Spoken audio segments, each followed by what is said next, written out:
కల్ముషత్వం లేనటువంటి పవిత్రమైనటువంటి రక్తము యేసు ప్రభులో ఉంది. అందుకోసానికే యేసు ఎవ్వరు చేయలేనిది ఆయన చేయగలిగాడు. అందుకోసానికే ఈ శరీరము తిని ఈ రక్తము త్రాగిన వాడే నిత్య జీవానికి అర్హులుగా మార్చబడుతూ ఉంటారు. ఇలాంటి పరిశుద్ధమైనటువంటి పవిత్రమైనటువంటి ఈ యొక్క ప్రభుబలలో పాల్గొంటున్నప్పుడు మనల్ని మనం పరీక్షించుకోవాలి. అందుకోసానికే ప్రతిసారి కూడా చెప్తా ఉంటాను, గుర్తు చేస్తూ ఉంటున్నాను. అదే మొదటి తిమోతి రాసిన పత్రిక మొదటి కొరింథీయులకు రాసిన పత్రిక 11వ అధ్యాయంలో ఒక మాట చెప్తాడు. 26వ వచనంలో, మొదటి కొరింథీయులకు రాసిన పత్రిక 11వ అధ్యాయం 26వ వచనంలో, మీరు ఈ రొట్టెను తిని ఈ పాత్రలోని త్రాగున్నప్పుడల్లా ప్రభువు వచ్చే వరకు ఆయన మరణము ప్రచురించు.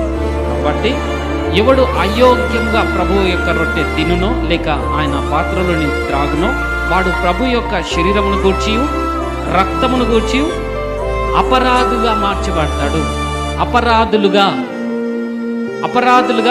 మార్చబడతారు, వివేచింపక గ్రహించక. అందుకోసానికి ఇక్కడ చెప్తున్నాడు, కాబట్టి ఎవడు అయోగ్యంగా ప్రభు యొక్క రొట్టె తినునో లేక ఆయన పాత్రలోని త్రాగునో, అయోగ్యంగా అంటే నిర్లక్ష్యంగా లెక్క చేయకుండా, ఈ దినాల్లో బాప్తీసం తీసుకోకుండా కూడా ప్రభువులో తీసుకుంటున్నారు.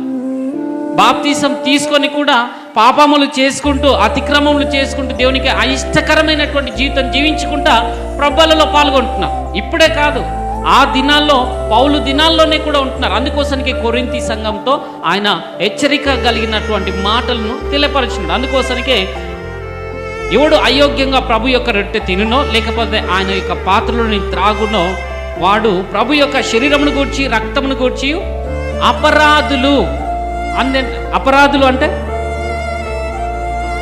నేరస్తుడుగా, ఒక నేరస్తుడు ఒక కత్తి తీసుకుని ఒకరిని పొడిస్తే అతన్ని నేరస్తుడు అని అంటారు. లేకపోతే ఒక దొంగతనం చేసిన అనుకోండి, అతన్ని దొంగ అనేటువంటి నేర కింద అతన్ని తీసుకెళ్ళిపోతారు. అదేవిధంగా ఇప్పుడు ప్రభు యొక్క రక్తాన్ని, ఆయన శరీరాన్ని అయోగ్యంగా పుచ్చుకున్నటువంటి వారు కూడా నేరస్తుల కిందికి వెళ్ళిపోతారు, అపరాధులుగా ఎంచబడతారు అని అంటున్నాం. ఈరోజు మనము ప్రభు యొక్క శరీరాన్ని, ఆయన రక్తాన్ని తీసుకుంటున్నటువంటి మనల్ని మనం పరీక్షించుకుందాం.